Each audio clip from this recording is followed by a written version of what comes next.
Hi guys. So I told you in class today that I was going to make some videos just going over again what we learned in class and then going a little bit more in depth. So in our first video, I'm just going to quickly review with you how to switch back and forth between log form and exponential form. And then at the end of the video, I'm going to give you one new piece of information, so make sure you're really paying attention at the end there. So first of all, in class today, we learned that a logarithm is the opposite or the inverse of an exponent. So it's a way to solve an exponent problem if you can't solve it using one of our other methods. And exponential form has a base with an exponent, and then it gives you an answer. And we can call this the be happy form, base, exponent, answer. And then to change that to logarithmic form, we're going to still use a base, an exponent, and an answer, but we're going to put them in a different order.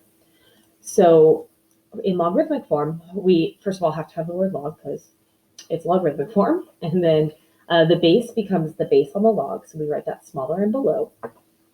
The answer is actually part of the original problem now. And then the answer to the question is the exponent. Now we can call this the bacon and eggs form.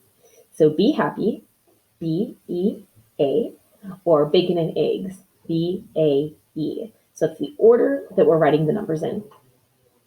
So that's one way that you can remember how to write the numbers.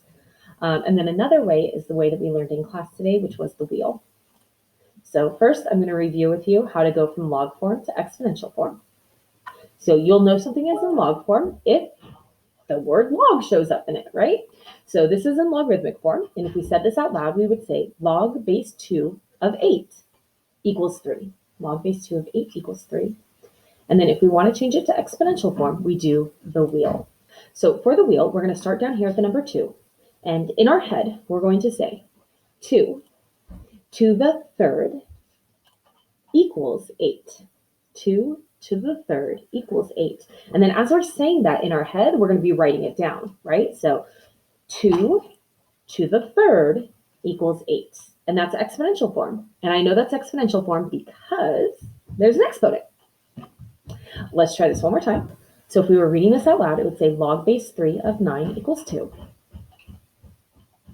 And then if we were writing it in exponential form, in our head, we say 3 to the second equals 9. And then as we say that in our head, we write it down, 3 to the second equals 9.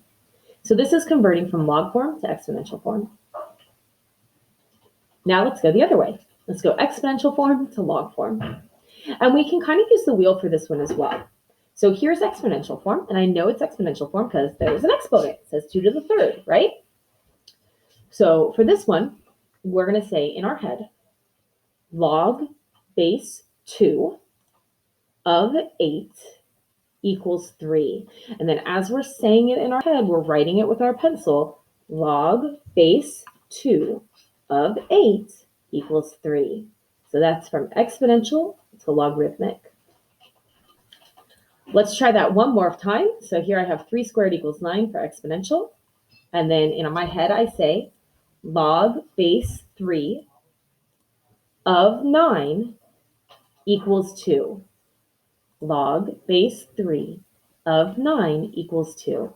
So a lot of your homework tonight is going to be literally just switching back and forth between the two forms. So here's one fully written form, change it to the other one. And so there's no like math or calculating required on those problems. It's just reorganizing it.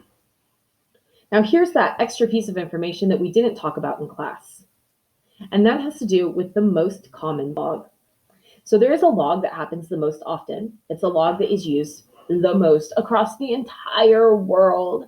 And because it's used so often by everybody, we get a little bit lazy and we kind of leave part of it off because we just kind of assume everybody knows that that's what we're talking about. So the most common log is a log base 10. And so if you ever see a log and there's no base written underneath it, that is a log base 10. So if you have a log with a base of 10, you can be lazy just like all the other mathematicians, and you don't have to write that base 10. So you could just write log of 0.001. In fact, there's a button on your calculator. Okay, so the log button is right here, right underneath the second button, LOG. And that log button, that's a log base 10. In fact, that's the only kind of log that your calculator can do. And we'll talk about that more later this week.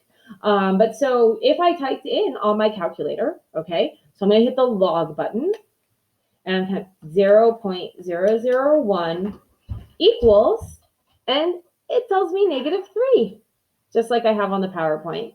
So the log button on your calculator is a log base 10 because that's the most commonly used log. And then if you're doing a problem and there is a base there and you get a little bit confused, just put a 10 underneath it. So if you see a question on like tonight's homework that says log 100 and you're like, but wait, what's the base? There's no number down there. It's the number 10. And so you can write that number 10 whenever there's a missing base. It's an invisible 10. And then if we want it to be something different, we'll actually like write that number down. All right, that's the end of our first video.